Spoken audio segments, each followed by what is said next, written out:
left. When I left there, I went to the house, and I said, you know what, I'm gonna go all out with this right here. It's balls to the wall, is what we call it in the hood. So I'm gonna go all out. So I fucked around and got with DJ Latin. And Zero went to, like I said, everybody was doing something. Zero, he went to school up north. He went to school up north. Now, well, he had an offer to go to school up north at the time. And we still was together as a group. And Ice-T came, and Ice-T said, yo, Latin is winning all these contests and stuff like that and everything. You know what's going on? What we gonna do? What we gonna do? I said, what you mean what we gonna do? I said, we're trying to get a deal. Well, Latin was like, Ice gonna look out for us. We're gonna do this, we're gonna do that. I said, Ice, we trying to get a deal. He said, well, I got a compilation called Syndicate is coming through. Syndicate coming through. At the time, it had Everlast on it. It had Henry G, Evil E, Donald D. A lot of cats on there. And they embraced me in as being part of Rhyme Syndicate, me and Latin and Zero.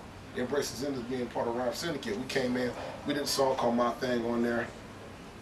The whole plan was to drop the record, and whoever record got hot at the time, the record label was going to come in and they was going to give them a deal.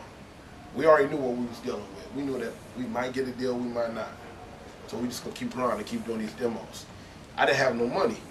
I didn't have a job really that was bringing in the bread like that. I must have worked every fucking fast food joint there was out there. I was doing whatever it took to make it happen, to make it happen, to make it happen. I did whatever it took. I mean, whatever it took. I was serving motherfucking weed, all that old bullshit. I can say it now because I don't fuck with it. I did it all to make sure that I had money to where me and the Latin would go to the studio and record. And the studio we was recording in wasn't one of the AR studios. We was in somebody's backyard in the garage getting down. But we went out there and we did our thing, and it was one DJ contest that changed our lives as well, that put us on, was when Latin had to go out to New York. And he was getting down, the MTV was covering it live. He was going against a DJ by the name of Miz back in the days. And DJ Scratch was involved too. At the time he was EPMD DJ. And we was up there, and Latin was getting down, and Latin got robbed in my eyes. And in front of the whole world's eyes, he got robbed. We still kid to this day. But Latin got robbed because he should have won the contest, because he was one of the only cats out there.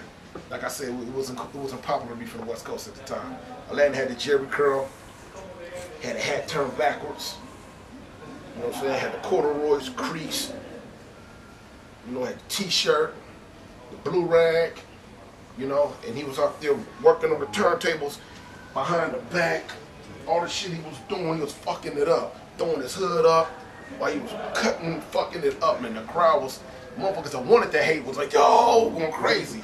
But they couldn't go against they fellow partner from the East Coast. So, Aladdin went on, and he lost the battle. So they say. But he still got invited to go to the DMC battle or whatnot. Well, Aladdin got approached by this one cat who worked for the label. And, they said, we want to do a deal with you. We want to do a DJ record. Like when I got the power. When Baby Scratch was all about the DJ. He was like, yo, that's dope and everything, but I got an MC. And we got records. He was like, yeah, that's cool, but basically, like, nigga, like, that shit's probably whack. We want the DJ. So he's like, yo, can you just listen to my demo? So we fucked around, and he played the demo for Brian Turner, who was on Party Records at the time. The same people who distributed the record, put out Ruthless Records for Eazy-E and them. They was blown away with what they heard. They said, we want to fuck with him. This guy can actually rap, and you guys sound good together. And what was crazy was, at that time when they wanted to give us a deal, Ice-T said they want to give you a deal over here for the Syndicate's coming through. At first, there wasn't no movement going on, but I guess that the Warner Brothers said they wanted to jump in because they saw the notoriety that Latin was getting. So when that jumped off right there, we had to convince them to not pick us up or do some stupid shit to get off the label without fucking our names up. So they want to hear some more records. They want to hear the demos they've been hearing about that was floating around that made Priority want to sign us. Man, we must have went in the bathroom, turned on a bullshit beat, And I was on that motherfucker just doing anything I could to get it. It was a fucked up demo. I was just saying anything, and then we was clowning. We turned the shit into them, and the motherfuckers just said, you know what, we're gonna release y'all. Cause we see it's evident you guys don't want to be here. You don't want to fuck with it. So we left. And we went on, and me and the Latin went over and signed with Party Records. What I left out was during the MC battle in New York. That's when I met DJ Premier, and we chopped it up and everything. And I was hustling. When I say hustling, I was doing whatever it took to stay out there, to get involved. And I had my name down as an alternate to MC battle and everything. I wanted to do whatever it took to get out there, to be right there with the Latin, to support and just to make it happen, get my name known. I had 1,000,001 freestyles just written out and just ready to go.